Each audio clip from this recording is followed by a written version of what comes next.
들어가 봅시다.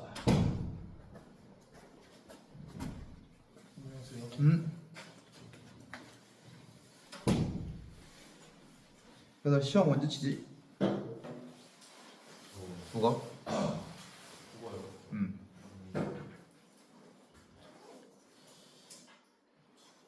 마지막 날 아니면 두 번째 날 확인 좀 했어.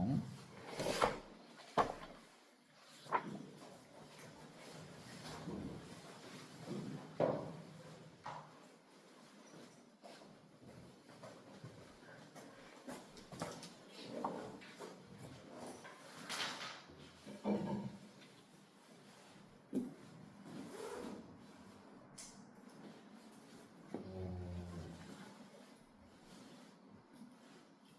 12월 10일 목요일이요. 목요일 12월 11일.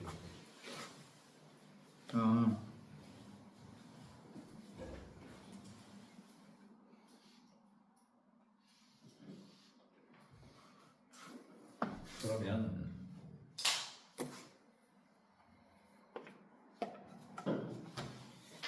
기억을 한번 봅시다.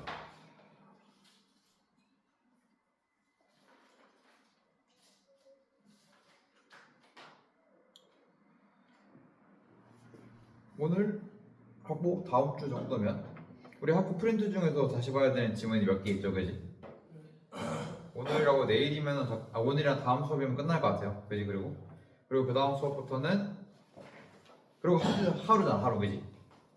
지금 보면 우리가 오늘 22일이지.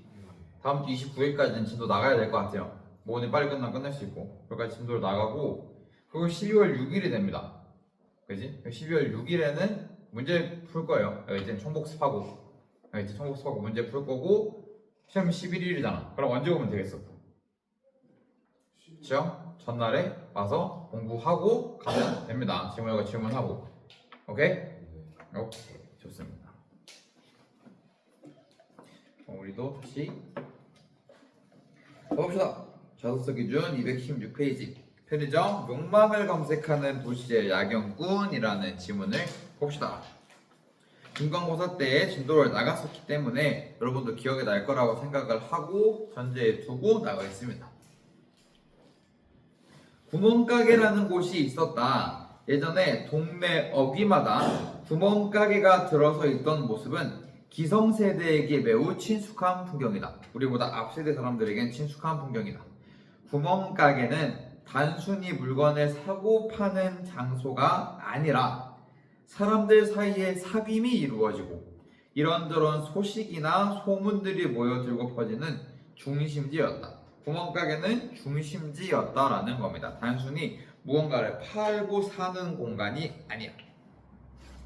일단 맨 처음에 구멍가게라는 걸 이야기를 하고 있네. 근데 이곳은 뭔가 사고 파는 행위도 하지만 그게 친교의 장으로서의 역할도 하는 장소가 일단 등장을 한 거야. 그런데 세모 쳐놓고 뒷문장부터 얘기 시작합시다. 언제부터인가 구멍가게가 자취를 감추기 시작했다. 슈퍼마켓이 그 자리에 들어서 규모와 가격으로 세력을 확장했고, 슈퍼마켓이라는 게 들어왔습니다.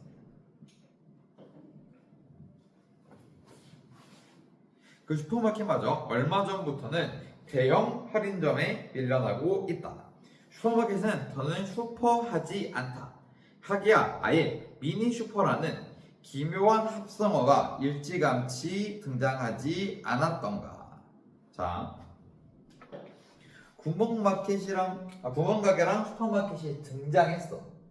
근데 얘네 어떻게 되고 있다고? 세력이 줄어들고 있다고. 누구 때문에?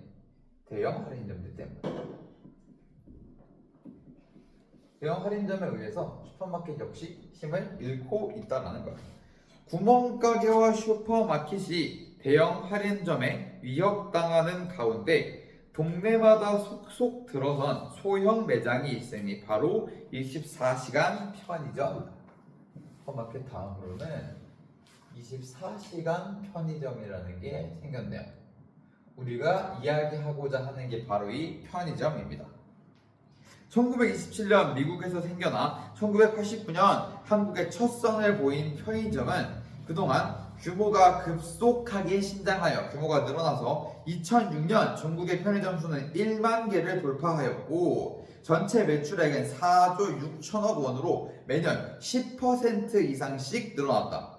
이렇듯 놀라운 성장의 비결은 무엇일까? 이 글은 편의점에 대한 이야기를 할 겁니다. 설명문이야. 그 경쟁력은 우선 24시간이라는 영업시간 때문이다. 편의점의 장점 첫 번째 24시간입니다.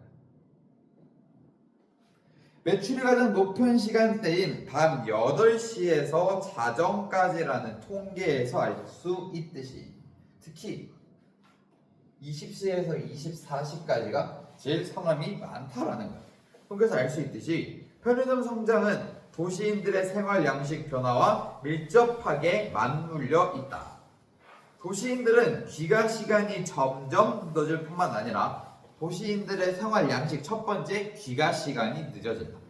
집에 와서도 밤늦게까지 이런저런 일을 하거나 텔레비전을 본다. 특히 최근에는 인터넷 때문에 잠자는 시간이 더 줄어든다. 이러한 생활의 변화는 편의점의 신장과 관련된다. 편의점에서 가장 많이 팔리는 품목이 우유와 삼각김밥이라는 통계에서 알 수 있듯이 우리는 심야에 출출할 때 간단하게 먹을 음식이나 일상에서 소소하게 필요한 것들을 편의점에서 간편하게 조달할 수 있다. 결국엔 사람들의 생활 패턴이 달라지게 되면서 편의점은 24시간 영업에 딱 잘 들어맞는 도시인들의 삶에 밀접한 연관을 가지게 되는 요소였다라는 겁니다. 편의점은 주로 인구가 밀집한 지역에 있다. 매장 위치는 인구가 밀집한 지역에 자리를 잡는데 매장의 넓이가 보통 25평 정도밖에 되지 않지만 그 안에 진열된 물건은 무려 1,200에서 2,000여 종에 이른다. 물건뿐만 아니라 공공요금 수납, 택배, 휴대전화 충전, 팩스, 꽃배달 주문, 공원 입장권 예매 발권, DVD 대여, 보험 상품 판매, 우편 대행, 디지털 사진 인화 등 다양한 서비스도 제공한다. 또한 그 안에서 컵라면을 먹을 수 있도록 탁자와 끓는 물이 마련되어 있는데 한국의 편의점에서만 볼 수 있는 특징이다. 이렇듯 편의점은 집 근처에서 그때그때 필요한 재화나 서비스를 당장 충족시킬 수 있는 매장으로서 편의점이 성장하게 된 두 번째 비결이 뭡니까? 가까운 위치에서 필요한 서비스를 바로 충족시킬 수 있다. 다양한 재화와 서비스.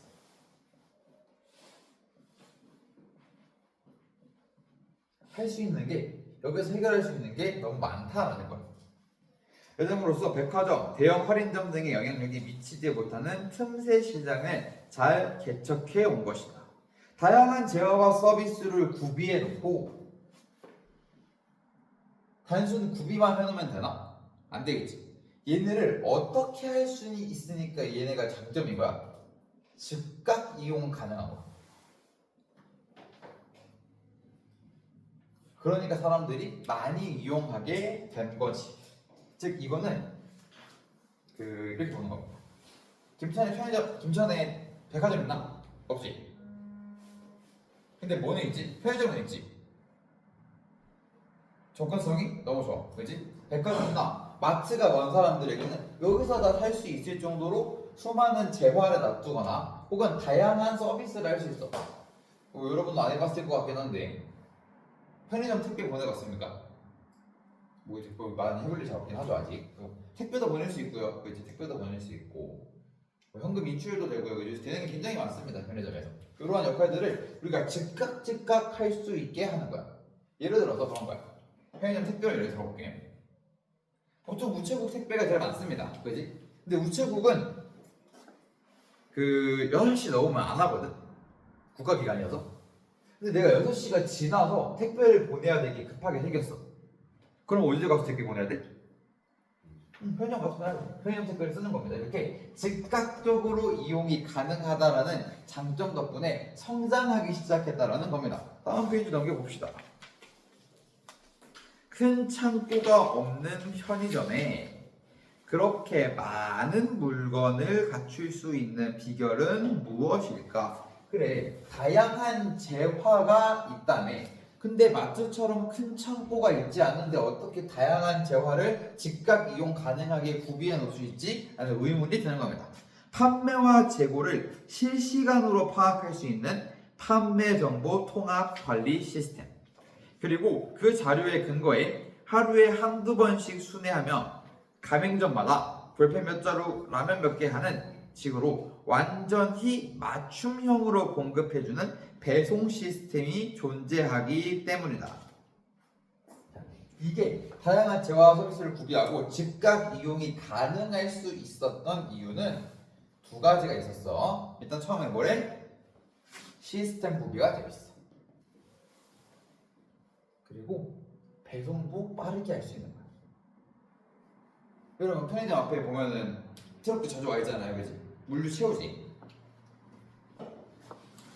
말하자면 전국 가맹점을 관리하는 본사가 상품을 일괄 구매하여 유통하는 규모의 경제, 그리고 각 동네 깊숙이 파고들어 주민들의 생활에 필요한 물품을 섬세하고도 신속하게 제공해주는 유연화 전략이 맞물린 시스템이라고 할 수 있다. 규모의 문제가 뭐냐면 얘들아, 많이 사면 많이 살수록 가격이 내려오는 거거든. 굳이 따지자면 여러분 마트에서 사는 게 쌉니까? 편의점에서 사는 게 쌉니까? 마트에서 큰 묶음으로 사는 게 더 싸지. 라면 한 봉 사는 것보다 마트 가가지고 5봉 묶인 거 사는 게 계란 가격이 훨씬 싸단 말이야. 우리 그런 걸 규모의 문제라고 합니다. 많이 뽑으면 많이 뽑아줄수록 그 가격이 싼 거야. 근데 얘네가 각 편의점마다 내가 필요한 걸 편의점 가맹주가 사는 게 아니라 전국에 있는 그 회사 중에 하나가 다 사놓고 필요한 데다 배송시켜주는 거란 거야. 그러니까 저렴하고 빠르게 배송이 가능하다라는 거지. 기존의 구멍가게나 슈퍼마켓, 백화점, 대형 판매점, 그리고 홈쇼핑과도 겨룰 수 있는 경쟁력의 원천은 바로 거기에 있다. 규모의 경제와 유연화 전략을 통해서 이 가능성, 경쟁력을 굉장히 올릴 수 있었다라는 거야. 편의점의 또 한 가지 차별성은 매장의 디자인에도 있다. 매장의 디자인에도 있대. 세 번째는 그런 거지. 규모의 경제, 또 뭐라고 해야 될까? 시스템, 이런 것들. 얘가 이게 아니라 여기로 붙여야겠네. 그리고 네 번째로는 편의점의 디자인이 영향을 끼친대. 우선 조명이 환하다. 천장을 잘 보라. 형광등이 빼곡하게 걸려있고 대낮에도 환하게 켜져 있어 그 어느 공간보다 밝다. 밤이 되면 그 밝음은 일종의 화려함으로도 느껴진다. 우리는 편의점에 들어설 때 다소 신선하고 활기찬 시공간을 경험한다. 이렇게 빛의 밝기를 높이는 것은 소비 욕구를 자극하는 고전적인 수법으로 원래 환한 조명 쓰는 거 흔한 거예요.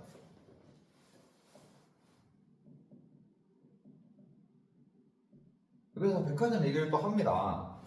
백화점 진열장에서 그 극치를 이루지만 여러분 백화점에 보통 이제 1층이나 그 보석 같은 거 파는데 보면 조명이 어디 달려 있는지 압니까? 밑에 달려서 이렇게 띄우지 빛을. 그런 거 얘기하는 거야. 화장품 같은 거 파는데 1층에만 봐도 이렇게 올려놓고 이 안에서 이렇게 빛 나오잖아, 그지? 그리고 여기 이렇게 막 올려놓죠. 이런 얘기 하는 겁니다.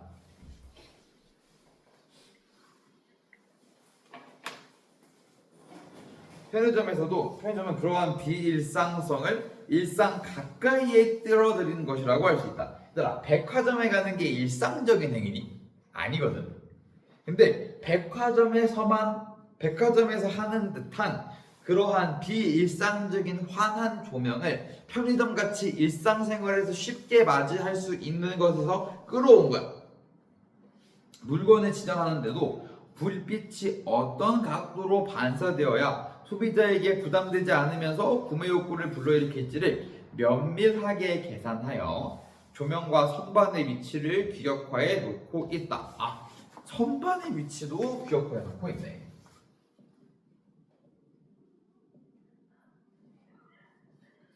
근데 선반이 규격화되어 있는지 잘 모르겠지만 선생님 공부에 찾아봤습니다. 어떻게 되어 있나?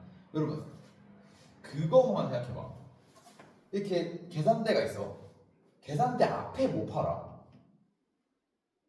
보통 라이트 팔지. 껌 팔지. 이 사람들은 왜 이 앞에 뒀을까?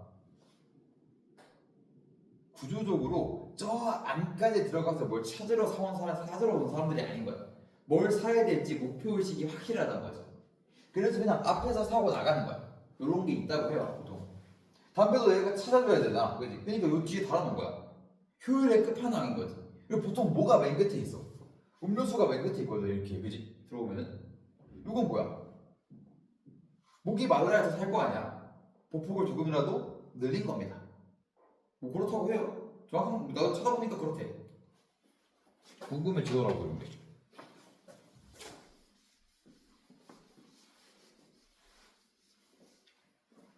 봅시다. 이어서 그렇듯 밝은 실내 분위기는 진열된 상품을 빛나게 할 뿐만 아니라 환한 조명 쓴다고 했습니다.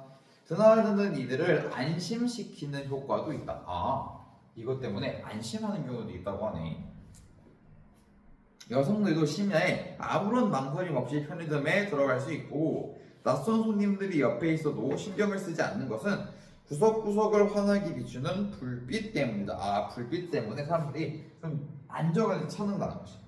그리고 투명 유리를 통해 바깥에서 내부를 훤히 들여다볼 수 있어서 더욱 안심이 된다. 또한 도난 방지용으로 설치된 볼록 거울을 통해 계산대 직원의 시선이 매장 내에 두루 비칠 수 있는 구조도 고객을 안심시킨다. 그 보면은 편의점 이렇게 있고 문 열고 들어가서 이게 문이 닫히고 계산대 이렇게 있으면 볼록 거울 여기 이렇게 걸려 있지 얘들아. 보통 여기 이렇게 음료수 파는 데 있고 이렇게 가판 데도 이렇게 있고 이게 얘가 여기서 보면 이게 여기가 다 보인대. 이렇게 여기 이렇게 비추고 그래서 얘가 움직이지 않아도 볼록 거울의 위치로 다 파악을 할 수 있다는 겁니다. 봤던 거 투명 유리도 디자인에 영향을 미치고 있고요. 볼록 거울도 영향을 미치고 있네. 흥미로운 것은 그 밝은 불빛이 매장 바깥으로 뻗어나가 어두운 도시의 오아시스와 같은 역할을 한다는 점이다. 이는 지역의 치안에 도움이 된다. 실제로 일본의 어떠한 편의점에는 아이들과 여성의 110 점포 111입니다. 라는 안내문이 창문에 붙어있고 천장이나 간판 옆에 경광등을 설치해 비상시에 사이렌을 울린다. 위험에 처하거나 갈급한 일이 있을 때 누구든지 편의점에 도움을 청할 수 있어 말하자면 파출소 역할까지 겸하는 셈이다. 무슨 말입니까? 편의점이 굉장히 다양한 역할을 할 수 있는 게 또 디자인 덕도 있다라는 거야. 지금 24시간 운영하는 거, 다양한 대화 서비스를 즉각 구매할 수 있게 해놓은 거, 규모와 경제와 시스템 이해에 도움을 주고 있었다고 했고요. 다양한 디자인들, 환한 조명, 규격화된 선반, 바깥에서 안이 보이는 투명 유리, 그리고 볼록 거울 등을 통해서 사람들이 편의점을 많이 이용할 수밖에 없는 식으로 발전이 되어가고 있었다라는 거야. 편의점의 다양한 성장 요인을 설명해주고 있네요. 설명문이니까. 다음 페이지 넘어가 봅시다. 편의점은 도시 문화의 산물이다. 도시, 특히 젊은이들의 인간관계 강박과 잘 맞아 떨어진다. 구멍가게의 경우 주인이 늘 지키고 앉아있다가 들어오는 손님을 맞이한다. 따라서 무엇을 살 것인지 확실하게 정하고 들어가야 한다. 그러나 편의점의 경우 점원이 출입할 때 간단한 인사만 건넬 뿐 손님이 말을 걸기 전에 입을 열지도 않을 뿐더러 시선도 건네지 않는다. 얘들아, 편의점의 알바가 여러분한테 말을 겁니까? 앵간하면 안 걸지. 내가 말하면 가격만 얘기해 주잖아, 그렇지? 편의점의 그 무관심의 배려, 무관심 배려 동그라미 연결시킬 수 있어야 됩니다. 젊은이들의 인간관계 감각이 무관심의 배려랑 일치할 수 있다라고 염두에 두고 읽어야 돼요. 손님의 기분을 홀가분하게 만들어준다. 도시인들의 인간관계에 굉장히 일치되는 이야기라는 거야. 그래서 특별히 살 물건이 없어도 부담 없이 들어가 둘러볼 수 있다. 그러니까 구멍가게는 주인과 고객의 관계가 친밀한 곳이었어. 그냥 아까 전에 얘기했지만 여기는 친교의 공간이었거든, 그지? 그래서 뭔가 안 사고 들어갈 때 뭐 나오면서 안 사기 좀 뭐해? 그냥 말을 거니까. 그 예를 들어 그런 거지. 옷 사러 백화점이나 옷가게 가면은 직원이 붙잖아. 그럼 뭐 안 사고 나기 좀 뻘쭘하잖아. 물론 이제 둘러보고 올게요라는 좋은 방법이 있지만 이게 또 뻘쭘하단 말이야. 근데 편의점은 나를 신경을 하나도 안 써. 그래서 뭘 살라고 들어가다가 생각보다 먹을 게 없네 하고 나와도 전혀 문제가 없는 거지. 그런 점에서 편의점은 인간관계의 번거로움을 꺼리는 도시인들에게 잘 어울리는 상업 공간이다. 대형 할인점이 백화점보다 매력적인 것 가운데 하나도 점원이 귀찮게 굴지 않는다는 점 아닐까. 젊은이들의 인간관계 감각과 또 일치하는 말 나왔네. 귀찮게 굴지 않는다. 그러므로 익명의 고객들이 대거 드나드는 편의점에 단골이 생기기는 매우 어려울 것이다. 그러니까 구멍가게 같은 경우는 고객이랑 구멍가게 주인이랑 친한 거야. 사장님이랑 친해지면 단골이 되겠죠, 그지? 근데 물론 편의점도 단골이 생길 수 있어. 근데 그게 그 편의점이 좋아서 단골이 되는 거야, 얘들아? 아니지. 그냥 보통 가까이 있는 편의점에 단골이 되지 않습니까? 내가 이용하기 편한 위치에 있는 거, 그지? 그래서 조금 구멍가게와는 다른 맥락이라고 볼 수 있는 겁니다. 편의점은 24시간 열어놓고 있어야 하기에 주인들은 자기가 계산대를 지키기보다는 아르바이트 점원을 세우는 경우가 훨씬 많다. 그런데 흥미로운 점은 그 점원들이 고객을 대하는 태도나 방식이 어느 편의점이든 똑같고 표준화되어 있다는 것이다. 어떤 편의점에 가든 점원들이 우리를 대하는 태도가 똑같다라는 거야, 편의점들은. 이는 편의점뿐 아니라 즉석식품점도 마찬가지로. 그럼 이제 우리 즉석식품점과 편의점의 공통점을 시험 현장에서 물어볼 수 있다. 공통점이 뭐야? 고객 응대가 표준화되어 있다는 게 공통점입니다. 사회학자 조지 리처는 즉석식품점을 각본에 의한 고객과의 상호작용, 예상 가능한 종업원의 행동 등의 개념으로 분석하고 있다. 글쓴이는 햄버거 가게에서 종업원들이 고객을 대하는 규칙이 매우 세밀하게 짜여 있고 그 편안한 의뢰와 각본 때문에 손님들이 즉석식품점에 매료된다고 보고 있다. 게다가 햄버거를 여러분이 맥도날드에 대해 사 먹으러 간다고 칩시다. 걔네가 뭐 갑자기 튀는 말 해? 안 하지. 심지어 요새는 뭐 있습니까? 키오스크 있지. 그 받아가기만 하거든. 시중에 뭐 키오스크가 없다고 쳐도 주문을 하면 주문하시겠어요? 이거 주세요. 음료 뭐 하시겠어요? 콜라요. 네, 끝. 이거 말고 더 합니까? 걔네가 안 하거든. 다 표준화 돼 있어. 그게 뭐 맥도날드만 그래? 아니야. 그 롯데리아 가도 그렇고 버거킹 가서 그래. 종업원은 누구든 그 외모, 말씨, 감정 등을 예측할 수 있기 때문에 종업원의 개성이 없습니다. 즉 일하는 사람이 달라져도 나는 동일한 대우를 받는다라는 거야. 고객들은 편안하게 음식을 주문하고 구매할 수 있다. 깔끔한 인간관계 그 자체다. 아까 중간 4번 시작할 때 봤던 젊은이들의 인간관계 감각 세 번째 정보 제공하고 있네. 깔끔하다. 그리고 그러한 효율적인 소통이 짧은 시간에 많은 손님을 접대할 수 있도록 해준다. 즉석식품점의 그러한 속성을 편의점도 거의 그대로 지니고 있다. 그런데 주인과 고객 사이에 인간관계가 형성되지 않은 편의점은 역설적으로 고객에 대한 정보를 매우 상세하게 입수한다. 우리한테 말을 걸지도 않고 우리가 어떤 사람인지도 관심이 없는 편의점에서 우리에 대한 정보를 알고 있다. 어떻게 하는 거지? 의문점이 걸려야 됩니다.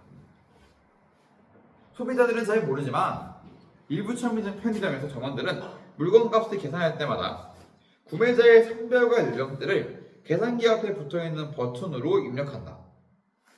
그 정보는 곧바로 본사로 송출된다. 또 한 가지로 편의점 천장에 붙어있는 CCTV가 있는데 그 용도는 도난 방지만이 아니다. 연령대와 성별에 따라 어느 가게에 오래 머물러 있는지를 분석하려는 목적도 있다. 녹화된 화면은 주기적으로 본서로 보내져 분석된다.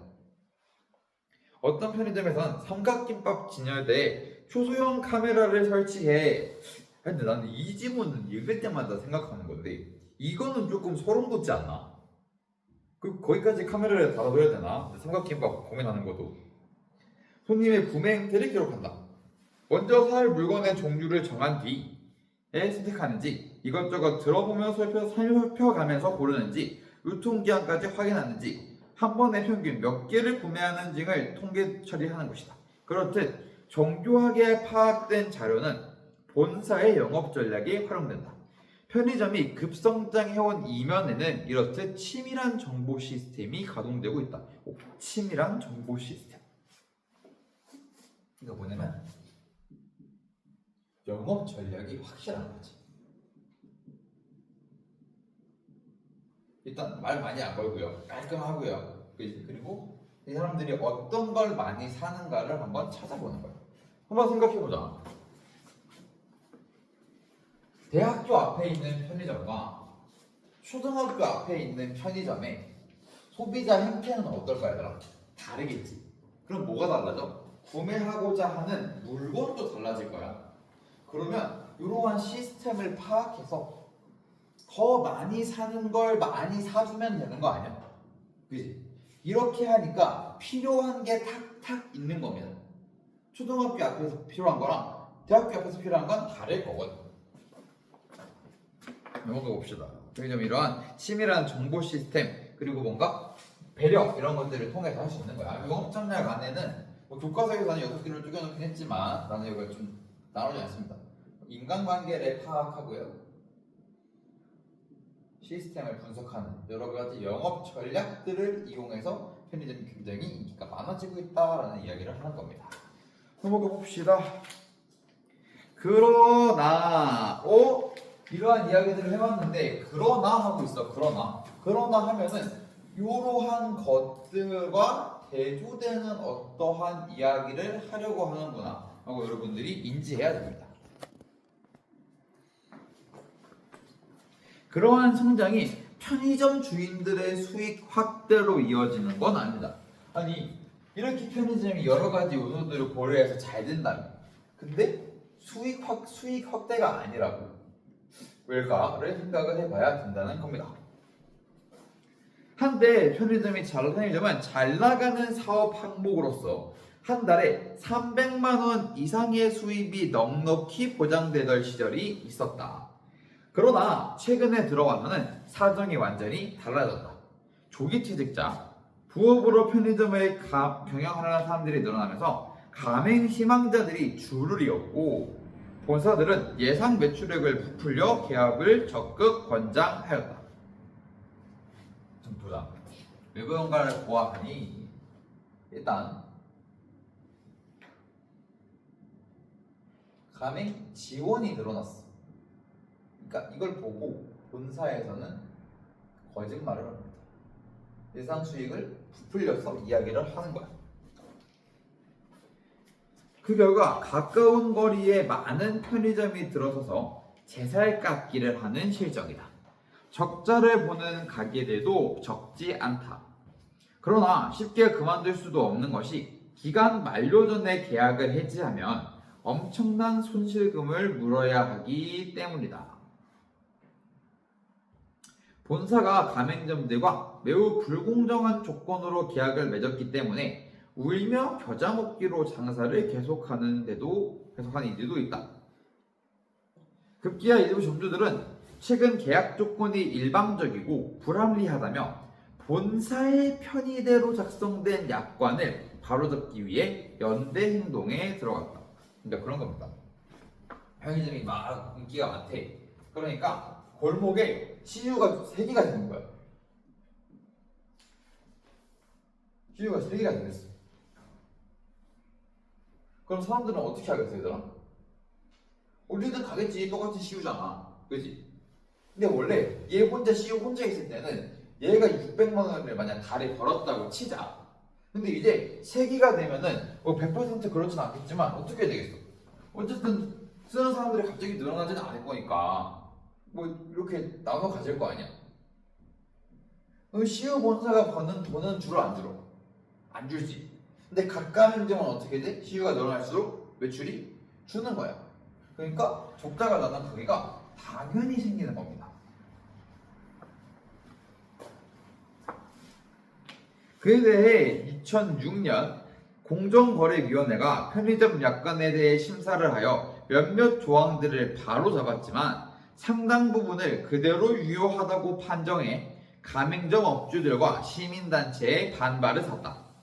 기업 간 경쟁이 가속화되면서 그 압박은 계속 개별 가맹점에 전가될 것으로 보인다.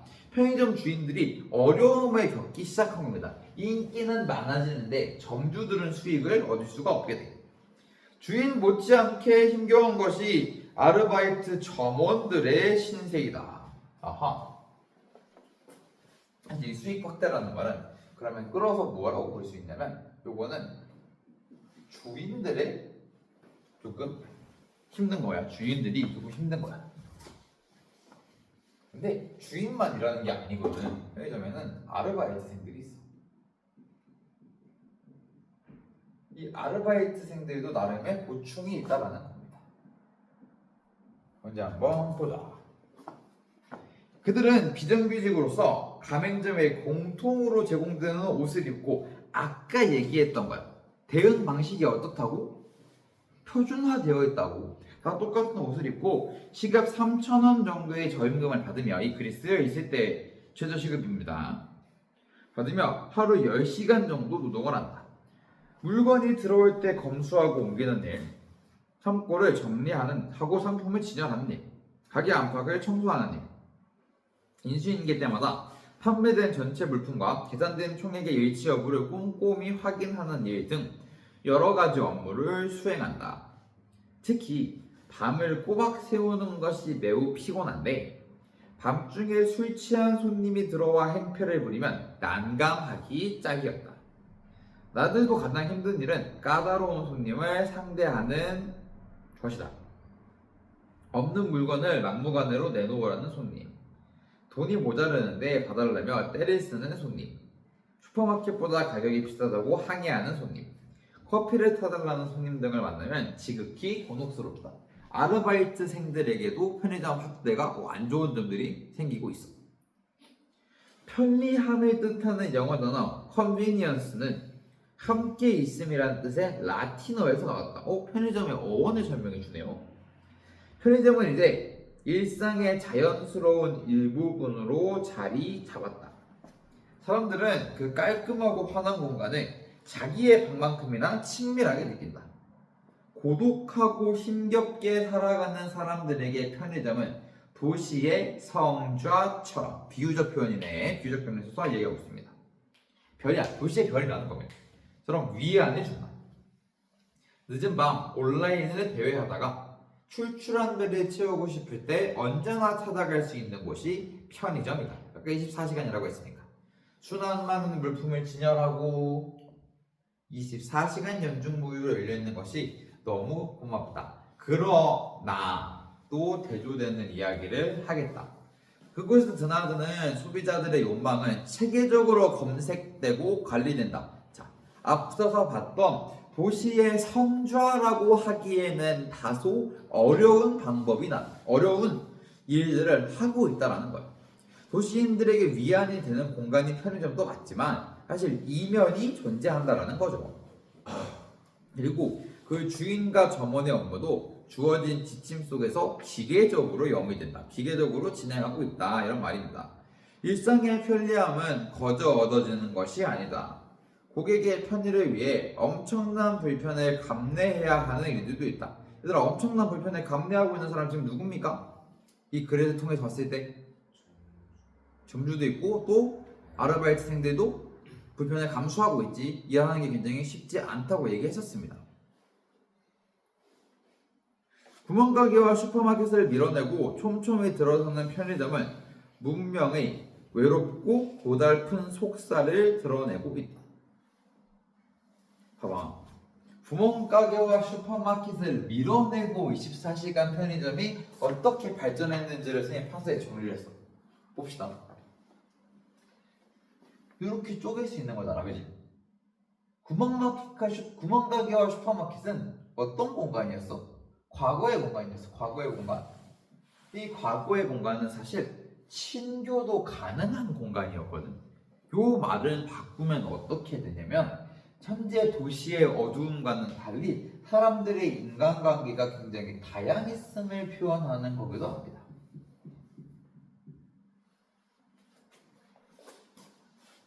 촘촘히 들어서는 편의점은 문명의 외롭고 고달픈 속살을 드러내고 있대. 이전 사회에서 우리는 굉장히 친밀한 인간관계를 해왔어. 사람들과. 여러분이 08년생인가 지금? 그죠? 8년생이면 여러분은 뭐 그런 추억이 있습니까? 아파트의 옆집에 사는 사람을 나는 다 알고 뭐 보통 잘 안 그러죠. 여러분은 이제 이웃 주민들이랑은 별로 안 친하잖아. 그지? 그냥 뭐 딱히 막 인사 별로 안 하고 싶고 그런 경우가 좀 많죠. 그래서 서영은 어릴 때만 하더라도 이제 막 그냥 옆집에 맡기고 가고 또 그런 경우가 좀 있었습니다. 그래도 이렇게 가깝게 지냈는데 모르는 사람이어도 그냥 뭐 다 봐주고 그랬던 경험이 조금 있습니다. 그러니까 이렇게 친밀한 인간관계였는데 아까 전에 현재 24시간 관계에서는 어떤 관계라 그랬어요, 얘들아? 기억나? 되게 딱 나온 단어였는데 무관심의 배려라는 말 기억납니까? 그냥 인간관계에 무관심하다는 거야. 굉장히 대조적인 거죠. 당연히 외롭고 고달픈 거죠. 무관심하니까. 무관심이 배려해서 편안함을 느끼고 깔끔한 인간관계를 좋아하지만 이게 사실 다 좋은 것만은 아니라는 거야. 우리의 습관을 알뜰하게 빚어내는 그 거대한 시스템은 이거 취향처럼 얘기하는 거야. 시스템은 도시인의 미래를 어떻게 구상하고 있을까? 편의점의 이면을 이야기합니다. 도시 사람들에게 위안을 주기도 하지만 이러한 것들이 사실 도시 문명의 고독함, 쓸쓸함을 이야기하기도 한다. 그래서 아까 글의 제목이 뭐였어요, 얘들아? 욕망을 검색하는 도시의 야경뿐이었어요. 욕망을 검색하는 어디서 온 걸까? 아까 취향 찾는다고. 그지? 취향 검색한다고 했었어. 도시의 야경꾼은 도시의 밤을 지키고 있기 때문에 이런 말을 할 수가 있는 겁니다. 이해했습니까? 오케이, 넘어가 봅시다. 스파이톤 조금 보고 우리 또 남은 시간 동안 그 학교에서 추가적으로 나오는 프린트들 좀 있잖아요. 중간고사에서 했던 거 그거 좀 봅시다. 자. 소비시설의 발전은 구멍가게, 슈퍼마켓, 대형 어린점, 24시간 편의점으로 발전을 했다고 했습니다. 그죠? 그리고 이번에 얘들아 별표를 쳐둡시다. 편의점이 급속하게 성장할 수 있었던 배경이 사실 이 지문의 큰 틀을 잡고 있었던 내용입니다.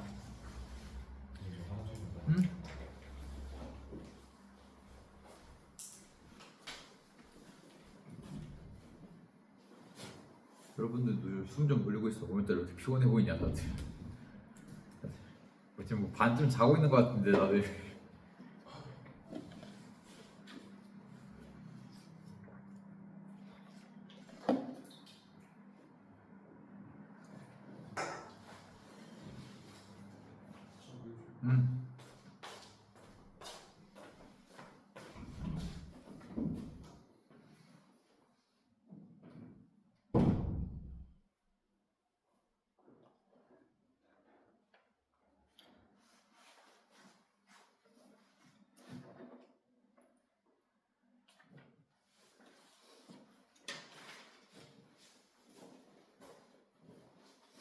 주무시면 왜 왔어?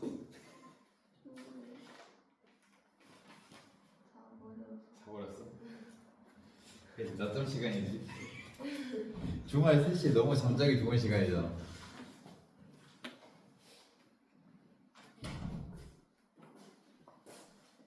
거의 때까지는 좀 그래요. 아직 보이잖아. 난 아직 괜찮아. 근데 내년부터는 진짜 안 돼. 너희 수능 쳐야지.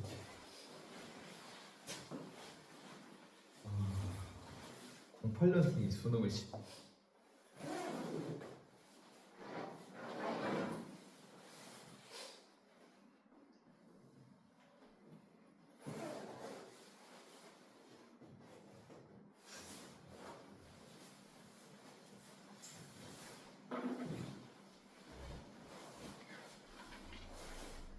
그리고 뭐 더 읽어보기 이런 건 잘 안 하시나? 여기 뭐 국내 거주 외국인 노동자 이런 얘기는 학교에서 안 하셨습니까?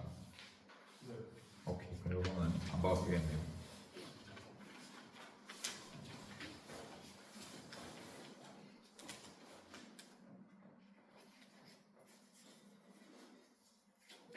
다시 기지개를 좀 펴시고요.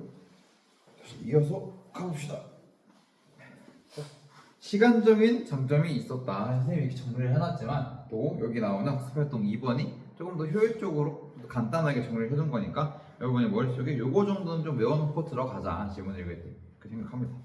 시간이 영업 시간이 24시간이라서 효율적으로 우리가 이용을 할 수 있다라는 것도 있었고 위치도 어땠어? 인구가 밀집한 도시 지역에 있었고요. 관리 방식도 굉장히 다양했어. 규모 경제도 있고 배송 시스템이라던가 사람들이 취향을 파악할 수 있는 다양한 시스템들을 가지고 있었다. 디자인도 사람들이 소비 욕구가 늘어날 수 있게 그리고 되게 안전하다고 느낄 수 있게 했습니다. 그래서 우리는 이걸 통해서 현대인들의 소통 방식, 인간관계를 알 수 있었어. 무관심의 배려, 효율적인 소통. 근데 이것들이 다 장점만은 아니었다라는 이야기인 거야. 얘들아, 225페이지 활동 연구에 있는 편의점에 얽힌 욕망의 별표 3개 쳐주세요. 요게 핵심입니다. 성장 배경에 대한 이야기와 이 성장 배경이 만들어낸 영향, 편의점에 얽힌 욕망을 우리가 이해할 수 있어요. 그래서 이거를 3개로 나눴다. 본사, 가맹점주, 점원의 입장에서 어떻게 봐야 하는가 지금 225페이지 활동 연구 부분 보고 있습니다. 본사 입장에서는 편의점 성장에 이바지했지만 무리한 점포 확장과 본사 중심의 약관 설정으로 인해서 가맹점의 수익이 줄어드는 문제가 발생했고요. 가맹점주 입장에서는 수익 증대에 대한 엄청나게 기대를 했는데 너무 많아지고 불공정하니까 오히려 손해를 보는 구조를 가지기도 하였다. 점원들 입장에서도 사실 그 효율적으로 소통하면 되니까 귀찮을 게 없었어. 귀찮을 게 없었는데 이 일이 어때? 이 일이 너무 고되다라는 겁니다. 일이 너무 고돼서 다양한 노동과 저임금, 장시간 노동, 곤혹스러운 손님들 통해서 우리가 편하려고 누군가 하나는 안 편한 삶을, 불편한 삶을 살게 되는 이면이 있다라는 거야. 화살표의 흰 색깔은 긍정, 검은 색깔은 부정이라고 되어 있죠. 얘가 가지고 있는 편의점이 주는 현대인의 많은 편리함과 그것에 따라 생기는 다소 부정적인 부분들도 우리가 파악해 두면 좋을 것 같습니다. 다문화 가정이 증가하고 있는 사회 현상은 안 나온다고 했기 때문에 넘어가도록 하겠고요. 그러면 이제 우리가 잠시만 교과서 받고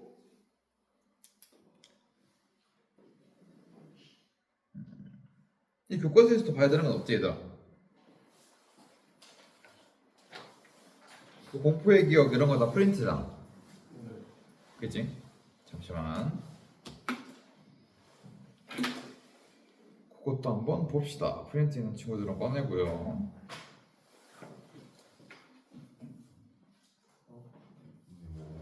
잠시만 그 우리 중간에 진도 나갔는데 안 본 프린트 있지. 다시 안 본 프린트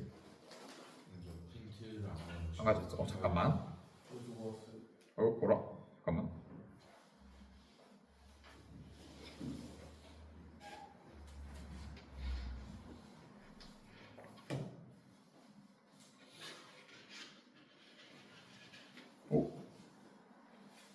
얘들아 너 나랑 육지의 배설물들은 바닷물은 바다에 쌓인다 이거 했어? 이거 안 했지? 읽어보자 그러면 조인트 보자. 얘들아 너희가 얘기를 해줘야지. 내가 한 줄 알았네. 미안하다. 읽어봅시다.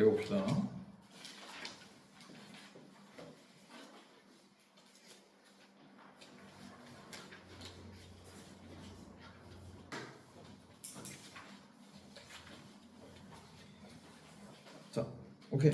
그러면 딱 나왔네. 오늘 요거 보고 다음 시간에 프린트 다 들고 오면 알겠지? 프린트에서 안 봤던 부분 총정리 싹 하고 진도 끝낼게 다음 주에. 오케이? 갑시다. 150페이지 육지의 배설물은 바다에 쌓인다.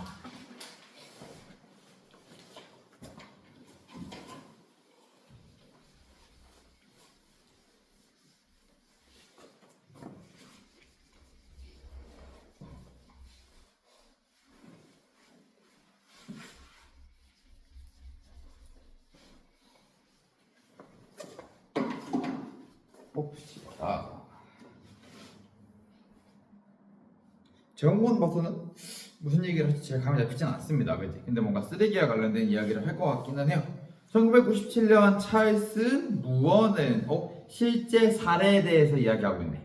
미국 로스앤젤레스에서 하와이까지 태평양을 횡단하는 요트 경기를 마치고 캘리포니아로 돌아가는 길이었다. 실제 일화를 설명해주고 있어요. 북태평양 아열대 환류대.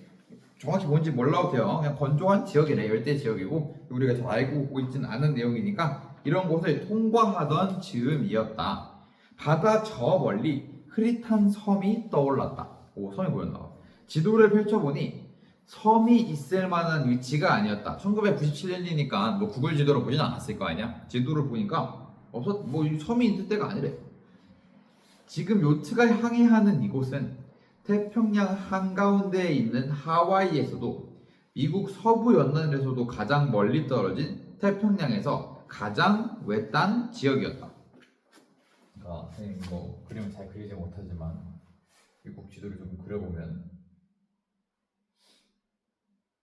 이렇게 하고 여기 이렇게 멕시코 있고 뭐 그렇죠. 하와이가 여기 있죠. 여기 그리고 그지? 이게 지금 여기 이렇게 오고 있는 거야. 캘리포니아로 오고 있는 건데 여기에 뭔가 이유를 알 수 없는 섬이 하나 있다네. 이 섬을 기억했으니까 하와이 좀 크게 이런 뭐 대충 이렇게 오고 있는데 이렇게 된 겁니다. 놀랍게도 그가 발견한 것은 거대한 쓰레기 섬이다. 섬같이 마치 멀리서 보면 섬같이 보였던 쓰레기 섬이었던 거야. 하와이에서 이렇게 오는 길에 보인 겁니다. 뭔가가. 그는 훗날 자신의 수필 찰스 우의 수필에서 당시 상황을 이렇게 가상했다. 가장 원시적인 바다에서 얘들아 태평양 왜 태평양을 가장 원시적인 바다라고 부르냐면 가장 커서 그렇습니다. 여기 뭔가 가장 자연물들이 많다고 해요. 내가 목격한 것은 원시적인 섬이 아니었다. 나는 내 눈을 의심할 수밖에 없었다. 섬은 플라스틱 더미로 이루어져 있었다. 플라스틱 더미 동그라미. 나는 그 일주일 동안 아열대의 바다를 건너면서 수많은 페트병과 뚜껑, 포장재 등의 플라스틱 조각을 헤쳐나갔다. 찰스우는 고무 타이어, 자동차 게시판, 계기판, 버려진 욕조를 지나치며 플라스틱 세상을 여행했다. 그가 발견한 이 쓰레기 더미는 훗날 태평양 쓰레기 섬으로 이름 붙어졌다. 이거 안 했어? 체크가 필기가 돼 있어가지고. 이거 그럼 시험 안 나와? 그러니까 수업 했지? 했어 이거?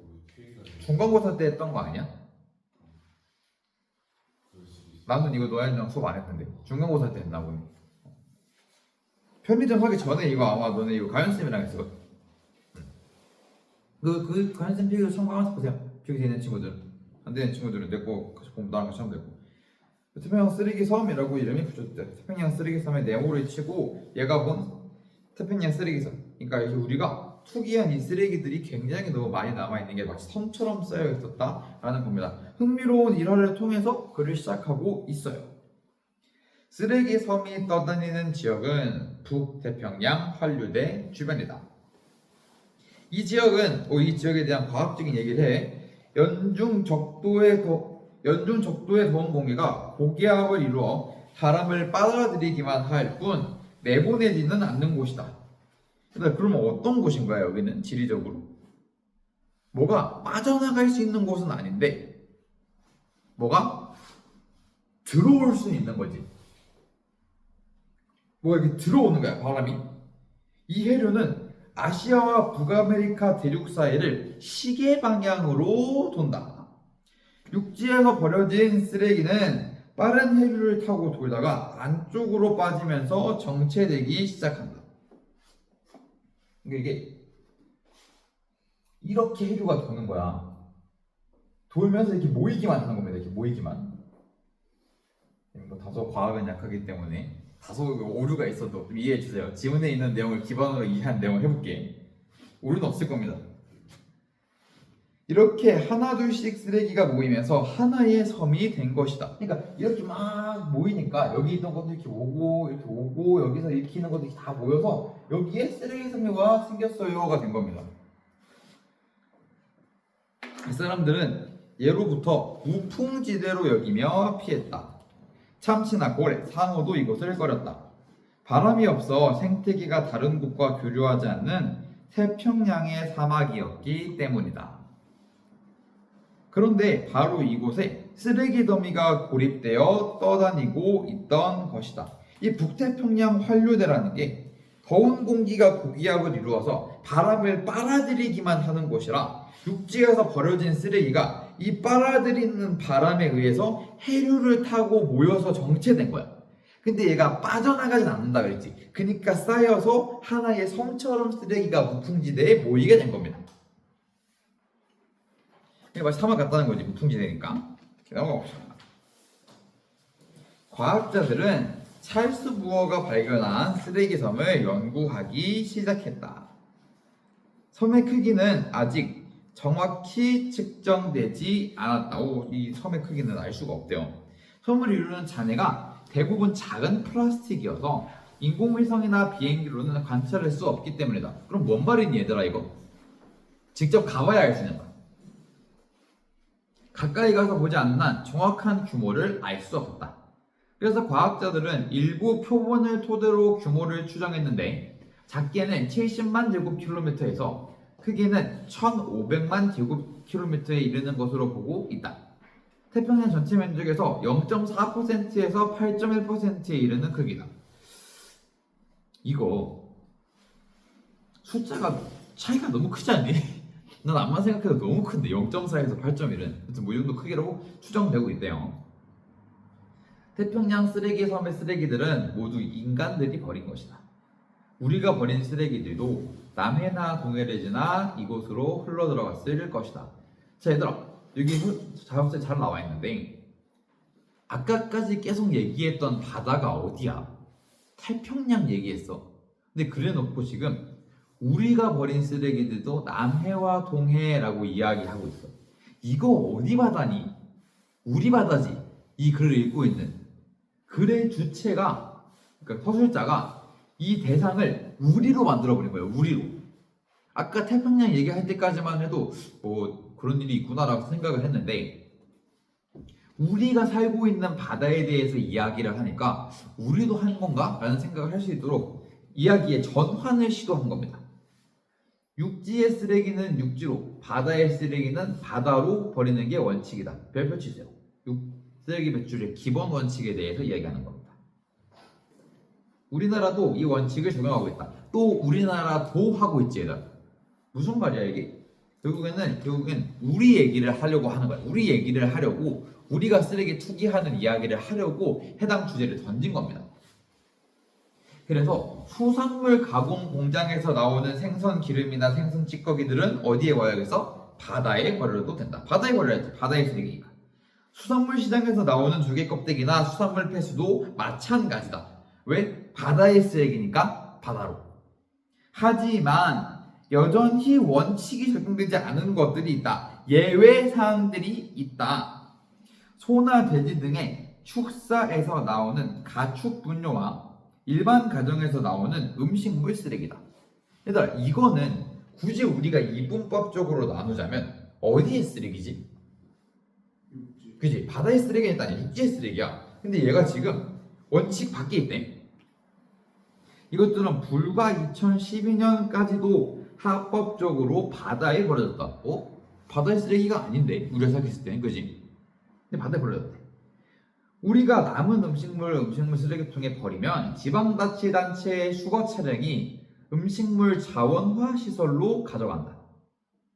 음식물 자원화 시설은 이것을 가지고 가축의 사료나 농경지의 퇴비로 만든다. 음식물 자원을 통해서 뭘 만드네, 자원으로. 음식물 쓰레기를 통해서 뭔가 자원으로 만들려고 하는 거야, 퇴비로. 하지만 거기서 자원화되지 않고 남는 것들이 있다. 이 쓰레기들이 폐기물 운반선을 타고 바다로 가서 버려지는 것이다. 그럼 우리가 한번 분석을 해보자. 이걸 좀 지우고.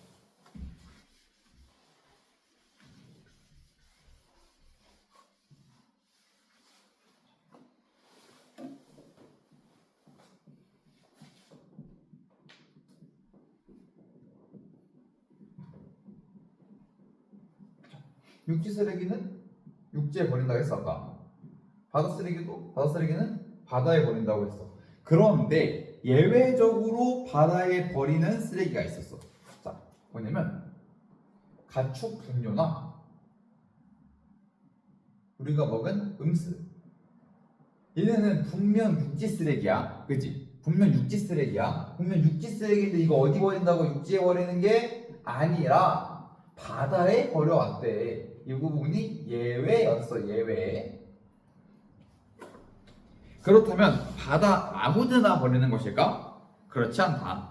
정부는 1993년부터 동서해 연안에 멀리 떨어진 바다 3개 구역을 바다 쓰레기장으로 선정해 운영하고 있다. 일단 얘 버릴 때는 필요할 거 아니야. 얘네 뭐 예외라고 쳐도. 서해병, 동해병, 정해정 구역이 그것이다. 서해병 구역은 군산에서 서쪽 200km 지점에 있는 지역으로 수심 80m다. 동해병 구역은 포항에서 동쪽으로 125km 떨어진 수심 200에서 2000m 지역이다. 여기가 우리나라에서 제일 큽니다. 동해정 구역은 울산에서 남동쪽으로 불과 63km밖에 떨어지지 않았다. 수심은 약 150m 정도이다. 동해병 구역은 전체 폐기물의 60%가량을 담당하는 우리나라 최대의 바다 쓰레기장이 보이더라. 최대, 최소 나오면은 강조를 좀 해둬야 됩니다. 최대 쓰레기장은 동해병 구역이라고. 서해병 구역과 동해정 구역은 각 전체 폐기물의 27%와 13%를 담당한다. 그러면은 실제로 동해병 구역이 굉장히 많은 양의 쓰레기를 책임지고 있음을 알 수가 있네요. 이렇게 많은 쓰레기가 바다에 버려진 것은 이유가 있어. 바다 쓰레기장이 생긴 이유, 그리고 이 가축 분뇨와 음식물 쓰레기가 바다에 버려지게 된 이유는 음식물 쓰레기의 육상 매립이 금지된 이유이다. 왜냐면은 얘는 육지 쓰레기임에도 불구하고 육지 매립이 불가능해서 바다에 버릴 수밖에 없었다는 거야. 이에 따라 음식물 자원화 시설에서 최대한 많은 양의 사료나 퇴비로 재활용해야 되는데 기술 부족 등의 이유로 성공하지 못하고 바다에 버려진다. 그러니까 여기서 나온 뭐 가축의 분뇨라든가 음식이 잘 자원화가 돼서 퇴비나 비료로 사용되면 너무 좋지. 쓰레기 안 나오는 거니까. 근데 그게 그렇게 쉽지 않대. 또한 축수에서 나오는 분뇨를 깨끗하게 만드는 정화시설도 많이 짓지 못했대. 육지 쓰레기를 바다 쓰레기장에 자꾸 버리게 되는 경우가 왜 생기냐니 그걸 보자니, 첫 번째, 사료나 퇴비로 재활용하는 게 쉽지 않고 분뇨를 깨끗이 만드는 정화시설도 많지가 않아.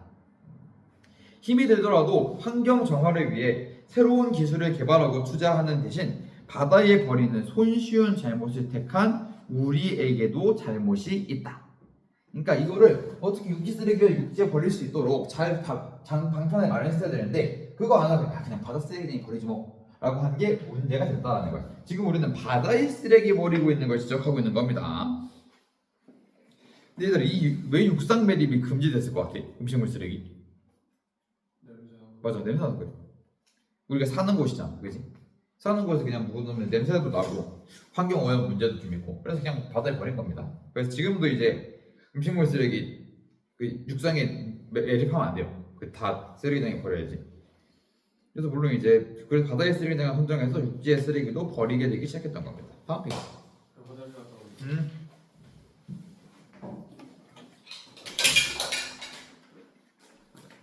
못 받은 놈. 그거 끼면 되나?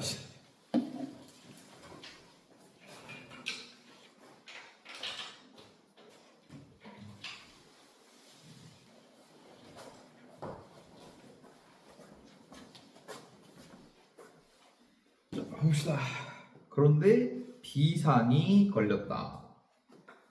그런데 나왔어. 지금까지 육지 쓰레기를 바다 쓰레기장에 잘 버려왔어. 문제가 없었어. 그런데 나왔잖아. 그럼 뭐가 생긴 거야? 문제가 생긴 겁니다. 우리나라도 런던 의정서에 따라 해양 투기를 전면 중단해야 하는 상황에 이른 것이다. 우리나라는 국제사회에 2012년부터 가축 분뇨의 해양 배출을 중단하겠다고 약속했고, 이어 2013년에 음식물 쓰레기도 모두 육상에서 처리하겠다고 공언하였다. 결국 2013년부터 해양 투기가 전면 금지되었다. 그럼 이제 바다 쓰레기장에 육지 쓰레기 못 버리네.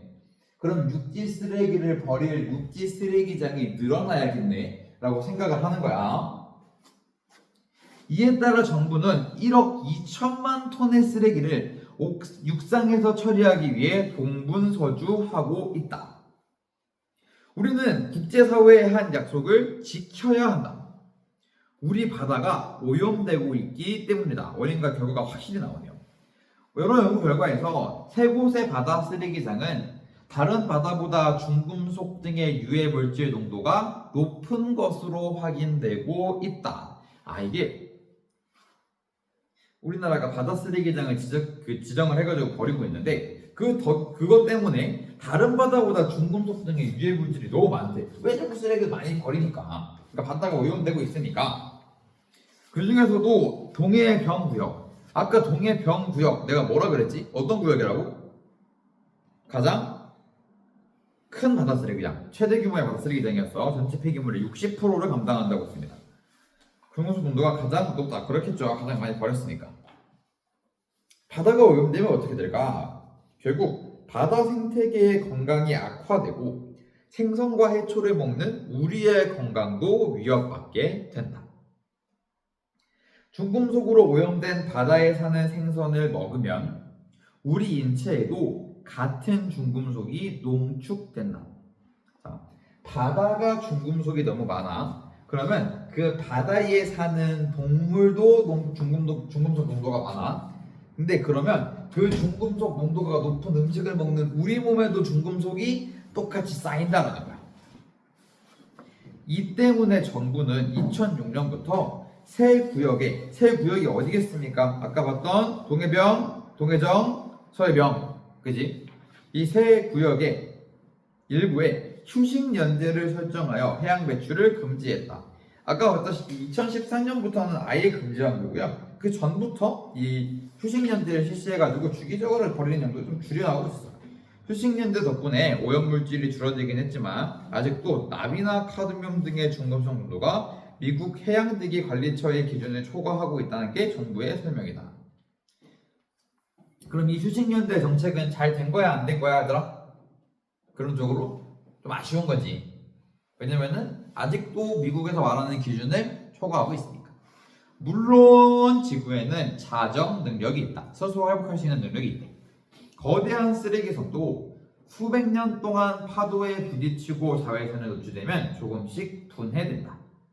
음식물 쓰레기가 만든 바다의 오염지대도 해류를 타고 퍼지면 점차 오염물질의 농도가 낮아진다. 아까 전에 맨 처음에 1화로 제시했던 거대한 쓰레기선과 음식물 쓰레기에 의한 바다 오염을 붙여서 설명해 주고 있네. 하지만 언젠가 지구의 자정 능력이 작동하지 못하는 순간이 찾아올 수 있다.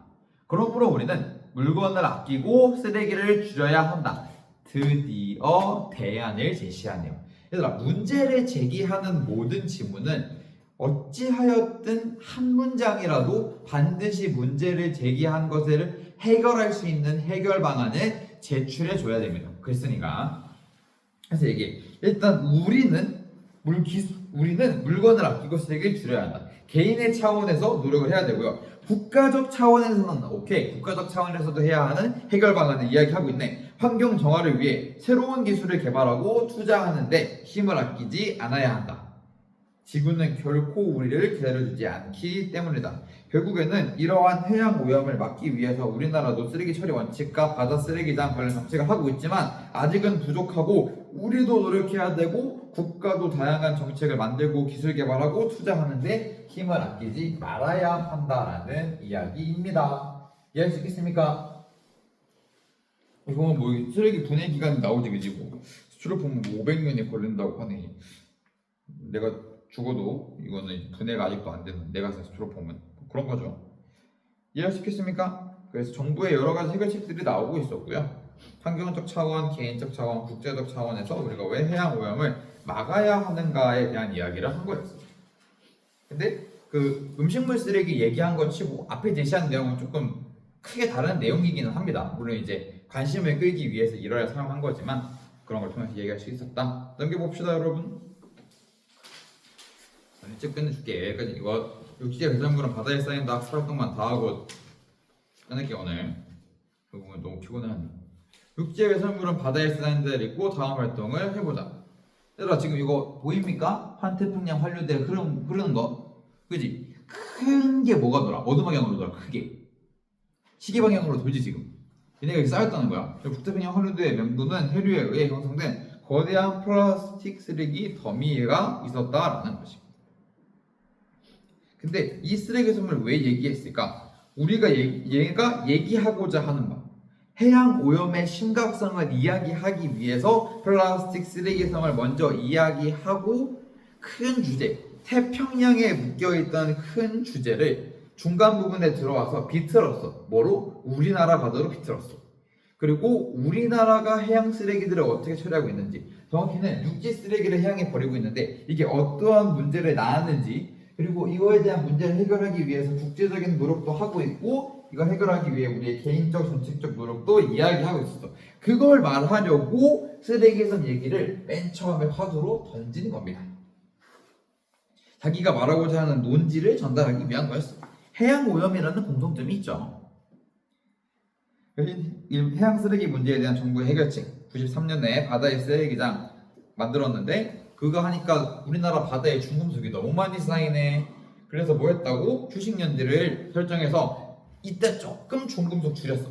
근데 2012년에 런던 의정서를 따라서 이제 해양 배출을 못하게 된 거야. 가축 분뇨에. 가축 분뇨랑 음수는 바다에 버려왔는데 이제 그걸 못한대. 그리고 2013년에는 이제 음수도 육상에 처리하기로 하면서 해양 투기가 아예 멈춰진 겁니다. 얘들아 그럼 2013년 이후에 바다에 버려지는 쓰레기는 다 뭐야? 바다 쓰레기지. 바다 쓰레기는 바다에 버려도 되나? 우리 지금 이게 문제가 된 건 얘들아 바다에 쓰레기를 아예 버리지 않아야 한다가 아니야. 너네가 그거 알아둬야 되는데 2013년 이후로는 육지 쓰레기 중 예외였던 두 가지를 이젠 바다에 버리지 않는다라는 뜻이지 어떠한 쓰레기도 바다에 버리지 않는다가 아닙니다. 아까 말했던 것처럼 바다 쓰레기는 바다에 버려도 돼요. 지금도. 육지 쓰레기를 바다에 버리는 걸 멈췄다라는 거죠. 그래서 뭐 창의적으로 문제 해결하는 방법을 해보자라고 하는데 이건 뭐 그렇게 중요하진 않습니다. 그래서 넘어가면은 또 여기 또 학습 활동이 뭐가 있는데 이것도 학교에서 안 했습니까? 유기견 방지 마이크로칩 이거 했어? 이거 애매한데 여러분한테 선택권을 주겠습니다. 다음 시간에 할까 오늘 할까? 야 눈치 보지 말고 자기 주장을 딱 해. 다음 시간에 할까? 오케이. 다음 시간에 이거 하고 다른 프린트들 딱 복습할 테니까 프린트 챙겨오세요. 작업서 안 들고 와도 되겠다. 선생님이 이거 복사해 줄게 다. 다음 시간에 작업서 말고 프린트만 들고 오세요. 문제 꾸준히 푸시고요. 나눠준 거, 그지? 지난 시간부터 나눠주고 있었다. 열심히 푸시고 질문 생기면 편하게 연락하시고요. 알겠지? 여기까지.